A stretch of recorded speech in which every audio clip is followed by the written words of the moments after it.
राष्ट्रपति से कोई ऊंचा पद होता है क्या? बोलिए, उससे सरकार होता है, प्रधानमंत्री बनता है, सुप्रीम कोर्ट जज बनता है। तो क्या बोलेंगे आप? दलितों का राज पर देना होगा बोलेंगे क्या? जी नहीं, जन्म से आप पहचान न करें। राहुल संघ की क्या बोलेंगे आप? बोलिए, उससे खतरा है क्योंकि यहाँ पर समानता का अधिकार दिया गया है, जो मौलिक अधिकार दिया गया है नागरिकों को, धार्मिक स्वतंत्रता का, जीने का अधिकार है, बोलने का अधिकार है, उससे उसको नफरत है। किसको? इस देश के मनुवाद को।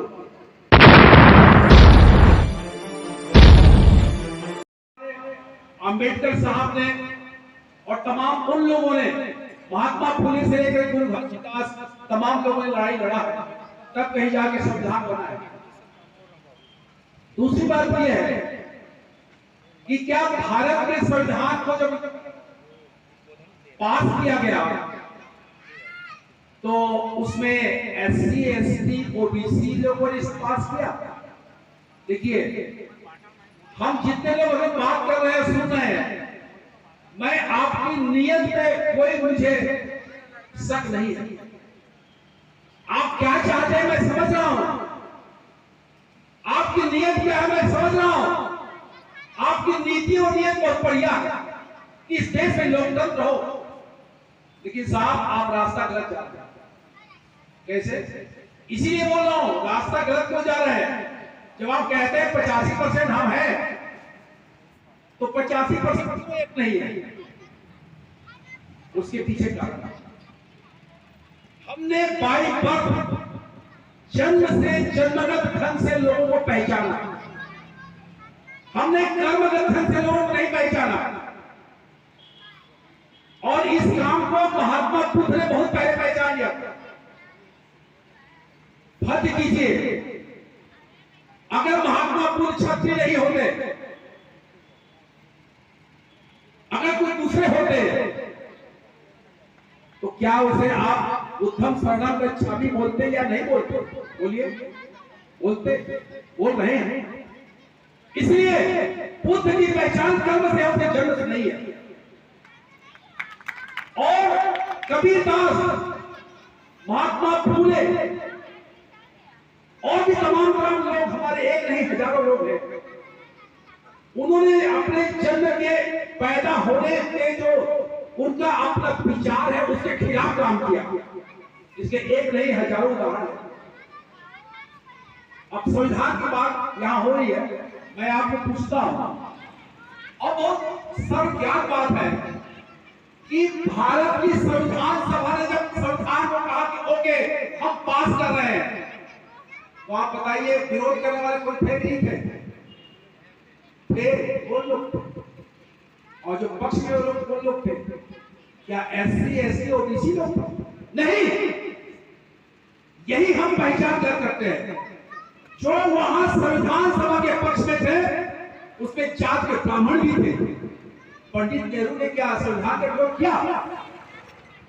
नहीं किया। अब हम जाति की बात बोलेंगे साहब, तो आज किसका राज चल रहा है? दलित का राज चल रहा है। मैं कहूं, राष्ट्रपति कौन है? राष्ट्रपति तो दलित है। राष्ट्रपति से कोई ऊंचा पद होता है क्या? बोलिए, उससे सरकार होता है, प्रधानमंत्री बनता है, सुप्रीम कोर्ट जज बनता है। तो क्या बोलेंगे आप? दलितों का राज पर देना होगा बोलेंगे क्या? जी नहीं, जन्म से आप पहचान न करें। राहुल संघ की क्या बोलेंगे आप? बोलिए, राहुल संघ के त्याग जैसा विद्वान वो कौन था? एक ब्राह्मण था। उस ब्राह्मण ने जो चीजें लिखी है दुनिया में, जो ग्रंथों को लिखा, उन्होंने बौद्ध साहित्य को लिखा, यहाँ के ब्राह्मण साहित्य को, वेद को, शास्त्रों को उन्होंने अध्ययन किया। पुरानी से पुरानी पांडुलिपि के पास के पैदल जा जाकर तिब्बत गया, दुनिया भर के जगहों में घुमा, रूस गया, लंका गया, और तब कहीं जाकर के उन्होंने लिखा कि ये जो इस देश में सामंतवाद है, ब्राह्मणवाद है, वो जहर है, लोकतंत्र में जहर है। इसे लिखा एक ब्राह्मण। तो महात्मा गौतम बुद्ध को आप इसलिए नकार देंगे क्षत्रिय पैदा हुआ था, राहुल सिंह के ध्यान को इसलिए नकार देंगे तो ब्राह्मण का पैदा हुआ था। और राष्ट्रपति को इसलिए आप मानेंगे जो दलित घर पैदा हुआ? जी नहीं। यही कारण है साथियों, मैं आपको कहता हूं कि आज खतरा किस चीज का है? संविधान के आंदोलन को खतरा है। इस देश में जब हिंदू राष्ट्र की बात हो रहा है तो ये क्या समझते हो, लोग संविधान नहीं पढ़े हैं? एक पुरोहित भी जानता है कि भगवान को कुछ नहीं होता, मंदिर में घंटा हिलाना हुआ जानता भगवान कुछ नहीं होता, उसको पैसा चाहिए। ऐसे लोग चाहिए जो उनके भाग्य भगवान के भरोसे आकर के उनको पैसा मिलाए कि मेरा घर का नौकरी लग जाए, मेरा बाल बच्चा हो जाए। इसलिए हमारा जो जीएसएस है वो सबसे पहले ध्यान देता है लंका के विभीषण की तरफ। ये 85 लोग 85 एक नहीं हो सके। इसका एक बात कारण है कि आपने कभी भी लंका के विभीषण का साक्ष्य नहीं किया। रावण की सबसे बड़ी गलती मानता हूं, रावण बहुत बड़ा विद्वान था, बहुत काबिल शासक था, ठीक है। उन्होंने राम राज्य के वैदिक काल जैसे किसी स्त्री का नाक कान नहीं काटा। उन्होंने सीता को गिरफ्तार करने कूद गया, जबकि वो किसी दरोगा पुलिस को भेज सकता था, लेकिन उन्होंने राजकीय सम्मान के साथ सीता को ला करके रखा। लेकिन उसने घर में पले हुए विभीषण पर ध्यान नहीं दिया और उसी विभीषण के चलते उसकी मौत हो गई। आज यही 85% वालों की यही सच्चाई है कि हम इसलिए अपने उन 85% के दलाल नेताओं को अपने पास बुलाते हैं, अपने पास बुलाते हैं। और क्या है जानते हैं आप?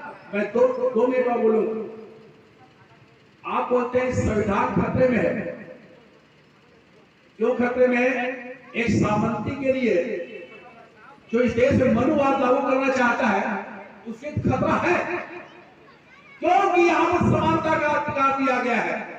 जो मौलिक अधिकार दिया गया है नागरिकों को, धार्मिक स्वतंत्रता का, जीने के अधिकार है, बोलने के अधिकार है, उससे उसको नफरत है। किसको? इस देश के मनुवाद को। लेकिन आपके 85% के अंदर जो लोग हैं, अगर एक दूसरे के लोग बेटी ब्याह कर ले, स्वेच्छा से एक दूसरे के, अगर कोई साहू सतनामी के यहाँ ब्याह कर ले, सतनामी किसी और जगह ब्याह कर ले, तो सबसे पहले यही समाज की जो मुखिया है आके कहते हैं सारे तुमने बहुत बड़ा अपराध किया है, बहुत बड़ा पाप किया है। और जब उस पाप का सजा देने के लिए क्या करते हो? उससे डांट बोल लेते हैं, सामाजिक बहिष्कार करते हैं, उसको त्राही में कर देते हैं। जिसका सामाजिक बहिष्कार होता वही जान सकता है, हम आप नहीं जान सकते। हम आप शहर में रहते हैं, आजू बाजू किसी को मतलब नहीं आता, लेकिन गांव में जहां पर उसे गली में जाना है, तालाब जाना, नदी जाना है, दुकान में सामान फेंकना है, खेती करना है, बाड़ी करना है, उनको मालूम है क्या सजा है, काला पानी होता है। और जब काला पानी की सजा हो जाता है और जब पुलिस में रिपोर्ट होता है तो पुलिस को तो बोल देना चाहिए, नहीं नहीं वो ठीक कर रहा है, नहीं बोलता वो कहता है ये संविधान के खिलाफ है। समझो, इस संविधान से बना हुआ संसद और विधानसभा के खिलाफ है, तो कानून के खिलाफ है। तब फिर वो मनुवादी लोग पहुंचते हैं उसी सामाजिक बहिष्कार करने वाले के पास, वो बोलता है कि देखा हमने कहा ना ये संविधान अच्छा नहीं है, इस संविधान को हटाना है। क्यों? तुम मेरे साथ हो नहीं हो। जय संविधान नहीं बोलना है, जय मानवतावाद नहीं बोलना है, जय मनुवाद बोलना है। ऐसा बोल करके ये 85% जो मुखिया है उसको अपने झंडे के पास लिया। मैं गलत बोल रहा हूं इस बात को। इसलिए अगर 85 में थोड़ा है तो सबसे पहले विभीषण को मार भगाओ, विभीषण को मार भगाओ। आज चाहे सतनामी का नेता हो, साहू का नेता हो, आदिवासी का नेता हो, चाहे किसी का नेता हो, उसको सबसे पहले बताओ, पूछो 4 के 20 में, क्यों बेटा तुम संविधान को मानते हो? वो तो हाँ कहेगा, नहीं कहेगा। अच्छा हाँ कहेगा तो क्यों भाई तुम अंदर जाती हो, आप दंड बोली करोगे, पुरस्कार दोगे। सरकार तो पुरस्कार देता है, 2,500 रुपया देता है। जब गैर कानूनी है तो क्यों देता है सरकार? जब इतना बड़ा पाप है तो क्यों देता है?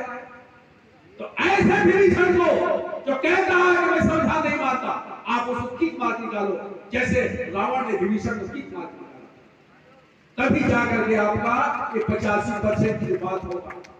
और अगर कोई ब्राह्मण है, जैसे हमारे गुरु घासीदास संघ में हमको जात पात माना माना ऐसा मतलब क्या होता है? सिर्फ माना तुम इंसान हो बस। और अगर तुम बोले नहीं तुम सतनामी हो, तुम वर्मा हो, ब्राह्मण बनिया हो, तो किसकी भाषा बोले हो तुम? उसी मनुवाद की भाषा बोले बेटा। और एक साथ अंबेडकर की जाए और मनु महाराज की जाए, ऐसा नहीं चल सकता। जैसे कुछ लोग चलाने की कोशिश कर रहे थे, यूपी में देखे आपने देखा है, ये साहब का किसका फोटो लगा हुआ है? गुरु चेला का। अंबेडकर साहब ने फुले साहब को क्या कहा था? सामाजिक मूवमेंट के पितामह, मतलब गुरु माना था ना। और जिसने पढ़ा गुलाम नहीं, अगर किसी ने पढ़ा तो को पढ़, बहुत महंगा नहीं है। गुलामगिरी में जो मनुवाद ने परशुराम के नाम से जो एक बनाया था, बहुत बड़ा इनका नेता हुआ, जिसने बच्चों को कत्लेआम किया, महिलाओं को कत्लेआम किया, इसको मार्मिक ढंग से न दिखाया किसी ने, तो मैंने पढ़ा है इसको, फुले साहब के उस गुलामगिरी को। आप भी पढ़िएगा, हमारा किताब है अभी लगा हुआ, इस तरह से देखिएगा।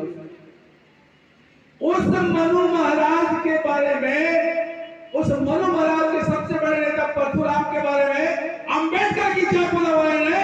क्या बोला उत्तर प्रदेश में कि हम परशुराम के सबसे बड़ी मूर्ति बनाएंगे? बोला बोला कि नहीं बोला? ये दोगलापन है कि नहीं है? ठगने की बात है कि नहीं है? अगर ठगने की बात हो 85% कैसे होगा? मुझे बताओ, मुझे बताओ कैसे होगा कि उसको भी नेता परशुराम के लिए मूर्ति बनेगा और महात्मा फुले के भी जय जयकार होगा? ये दोगलापन नहीं, इस दोगलापन की शिकार आज तक हमारे जनता हो रहा है। और इसीलिए मैं कहना चाहता हूं साथियों, अगर आपको लड़ना है तो साझा मोर्चा बनाना पड़ेगा।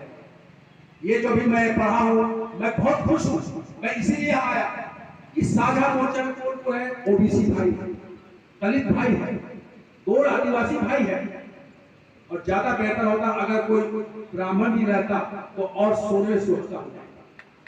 और इसके बाद अब देखिएगा, इसी से डरता है आरएसएस। मनुवाद वही सिखाता है, अबे तुम 85%, तुम 85% नहीं बेटा, 85 नहीं, हम 99% है, 1% है तुम्हारा अडानी अंबानी और उसे गुंडे लोग 1%। 99% हम यहाँ के जो लोग हैं, बहुजन कहिए, सौजन कहिए, चाहे कोई जन कहिए, हम भारत के संविधान के पक्षकार लोग हैं। हम कोई कुछ नहीं मनुष्य है, या तो हम संविधान के पक्ष में है या फिर कोई संविधान के विपक्ष में है, इससे तीसरा कुछ नहीं है। और यही लड़ाई आने वाला समय चलने वाला है। और इस देश के अंदर और छत्तीसगढ़ के अंदर में हमारे लिए सबसे बड़ी चुनौती है कि बाकी जगह की बात नहीं है, लेकिन यहाँ छत्तीसगढ़ में 35% हमारे आदिवासी भाई, 32 से 35% आदिवासी भाई, 15% के आसपास के हमारे शिवविलास के भाई है। दोनों में आगे कितना हो गया? 50%। और कम से कम 7% हमारे सिख मुसलमान ईसाई भाई, 57%। माने वो बाकी अगर हमारे ओबीसी के भाई फिर आ रहे हैं, हमारे अब ओबीसी भाई दूर हो गए थे, लेकिन वो भी सोच रहे हैं। उसका सबसे बड़ा उदाहरण हमारे भोपाल से है, हमारे बघेल साहब जो है, नंद कुमार बघेल जो है, आपको नया है, मैं इनके साथ 30 साल पुराना परिचय है, लेकिन हम लोग कभी कभी सिद्धांतों में और मुद्दे पे थोड़ा फर्क हो जाता है। मैंने उनको बोला कि आप ब्राह्मणवाद बोलने से ये काम नहीं होगा, आप बोलो मनुवाद, ब्राह्मण शब्द नहीं। अब मैं बोलूंगा बालनाथ बदमाशी करेगा, मैं बोलूंगा सतनामीवाद बोलूंगा क्या? बोलिए कि सतनामी बदमाश है? नहीं भाई, उस जन्म से जिसका नाम पड़ा हुआ है, उस नाम को आप जो कर्म से उनका पड़ा हुआ है, जैसे किताब संविधान है, या तो जैसे आरएसएस वाले बोलते हैं भारतीय संविधान फालतू है, हम बोलते हैं मनुवाद फालतू है। क्यों? क्योंकि मनु ने संविधान लिखा, इसे बोलते हैं मनु। नहीं तो हम लोग मनु ने जाना न देखे चेहरा होगा। देखिए बकायदा उन्होंने एक संविधान लिखा है जिससे पूरी तरह से दुनिया में जितना जुल्म हो सकता है, जितना माने अन्याय का न्याय हो सकता है, उस मनुस्मृति में लिखा हुआ है। इसीलिए हमारे बाबा साहब को चला करके दुनिया में कहा कि ये मनुस्मृति को चला करके हम शांत होंगे, और इसीलिए उन्होंने संविधान लिखा। तो इसलिए दोस्तों मैं इतना कहना चाहता हूँ, ज्यादा नहीं, कि आज की तारीख में जो ये आपने आयोजन रखा है, ये आयोजन बहुत बड़ा महत्व इसलिए कि सिर्फ जयंती मनाना तो हम लोग हर साल करते रहे हैं, लेकिन आज खतरा सबसे बड़ा पहले दबे जमाने में था भाजपा आरएसएस का कि हम हिंदू राष्ट्र लाएंगे, लेकिन आज खोले आओ। देखो क्या होता है, व्यापारी है वो, अत्याचार के व्यापारी ठेकेदार है। अगर आप किसी चीज को दुकान में रख लोगे और गैर कानूनी है, वो छिपा के गांजा बेचेगा, ले। लेकिन जिस दिन लिखा जाएगा कि गांजा बेचने की बात नहीं है, तो खुले आप बोलेगा यहाँ गांजा मिलता है, लिखेगा। वैसे ही जो है भाजपा आज वो खुले नहीं हो सकता है हिंदू राष्ट्र, मनोभाव स्थिति लागू करेंगे, लेकिन उसके लोग किनारे किनारे से बोल रहे हैं कि देश के हम मनुष्य। तो हमारा ड्यूटी क्या होता है भाई, हम 10 चीज में अलग अलग है, चलो ठीक है कोई बात नहीं, जीएसएस को आप नहीं मानते, आप मैं नहीं मानता, लेकिन एक चीज हो जाए इस देश में संविधान पहुंचा, संविधान लोकतंत्र रहेगा। बाकी हम मिलते रहते, हम एक दूसरे को जो है लोगों को भी से जाएंगे, चर्चा ले जाएंगे, जैसे पहले बोल रहे हैं यहाँ सरकार के भी आदमी आए हैं, आरएसएस के भी आदमी बैठे हैं, कांग्रेस बैठे हैं, तो हम तो डरते नहीं है। जो हम आपस में बात करते हैं, खुले बात करते हैं, कोई हम छिपा के अपराध नहीं कर रहे हैं। उसी प्रकार से हम देश को, दुनिया को हम आज बनाना चाहते हैं। आज अमेरिका के अंदर में, यूरोप के अंदर में, तमाम जगहों पे एक चर्चा हो रहा है कि ये जो मुसलमानों को जो लीची किया जा रहा है, ये मुसलमानों को नहीं किया जा रहा है। बहुत तो बोलते हैं मुसलमानों को कर रहे हैं, ईसाई कर रहे हैं, जी नहीं।